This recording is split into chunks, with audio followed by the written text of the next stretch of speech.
அப்படின்னா மாணவர்களிடையே ஏற்படுத்தும் சிக்கல்களும் அதற்கான தீர்வுகளும். சரியாடா?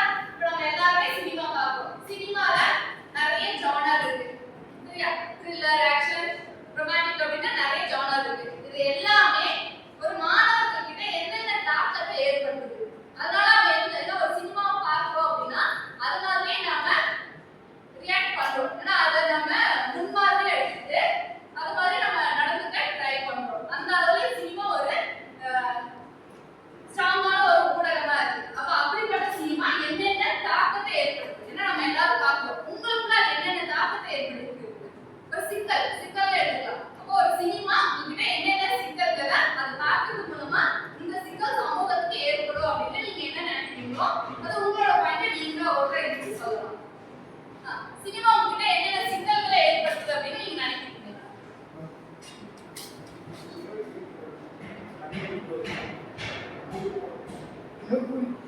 ஓகே, இதெல்லாம் சினிமால காட்டுறாங்கன்றீங்களா?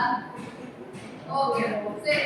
கவனிங்க, நீ சொன்னது ரொம்ப நல்ல பாயிண்ட். ஏன்னா இந்த சமூகத்துல ஒரு நல்ல மாணவனா வாழணும் அப்படின்னா வெறும் படிப்பு மட்டும் பத்தாது. அவனுடைய ஒழுக்கம், அவனோட நடத்தை எப்படி இருக்குமோ அதை வச்சுதான் அந்த மனிதனை தீர்மானிப்பாங்களே தவிர மார்க் வச்சு கிடையாது. அப்போ ஒரு மாணவனா நல்ல நடத்தையோட இருக்கக்கூடியதா இருக்கணும். ஆனா அந்த சினிமாலாம் எப்படி காட்டுறாங்க?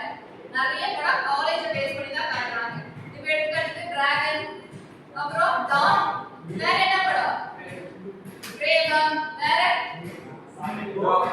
இந்த மாதிரி நிறைய படங்கள் பார்த்துருக்கீங்க. அப்ப இந்த படங்கள் எல்லாம் ஒரு மனிதனை, ஒரு மாணவனை நல்வழிப்படுத்துறதா இருக்குமே தவிர அவனை தீய வழிகளை கொண்டு போகக்கூடிய இருக்கக்கூடாது. இப்ப அவங்க சொன்னாங்க இந்த மாதிரி சிகரெட்டு, தண்ணி அடிக்கிறது, குழி போடுறது அப்படின்னு. அப்ப இந்த டிராகன், டான் படத்துல நாமளே பார்த்திருப்போம். இதெல்லாம் காட்சிகளை எப்படி வச்சிருப்பாங்க? சிவகார்த்திகேயன் இந்த கதாநாயகன் எல்லாம் கிளாஸை கட் அடிக்கிறது, ப்ரொஃபசரை மதிக்காம இருக்கிறது, அதுக்கப்புறம் எனக்கு ஒழுங்கா படிக்காம இருக்கிறது, நான் தான் பெரிய டான் அப்படின்ற மாதிரி உள்ள எல்லாத்தையும் அதிகாரம் பண்றது. அப்ப இந்த மாதிரி தான் சினிமால காட்டுறாங்க. அப்ப இது பார்க்க மாணவர்கள் எல்லாம் என்ன பண்ணுவாங்க? நீங்க ஸ்கூல் படிக்கிறப்ப இந்த படத்தை தான் பாப்பீங்க. அப்ப உங்களோட தாட்ல எப்படி இருக்கும்?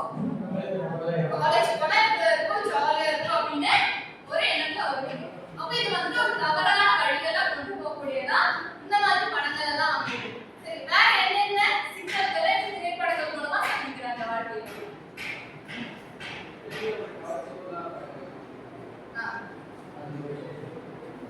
சரி, வெரி குட் ராஜ். ஏன்னா இது வந்துட்டு இப்போ ரொம்ப முக்கியமானது. இப்போ ரீசெண்டா கூட மோனிகா பாண்டியெல்லாம் பார்த்துருப்பீங்க.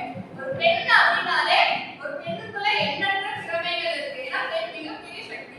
ஆனா அந்த பெண்ணை எப்படி காட்டுறாங்கன்னா திரைப்படங்கள்ல எல்லா படத்தையும் பார்த்தீங்கன்னா ஒரு ஹீரோயினா அவளை கவர்ச்சி பொருளாதான் காட்டுறாங்க. குறைவான ஆடையோட கவர்ச்சிக்காக பெண்ணை பயன்படுத்தணுன்ற மாதிரி இருக்காங்க. ஆனா எல்லாத்துக்கும் அதுதான் உண்மையா? எல்லாத்துக்கும் பெண்களை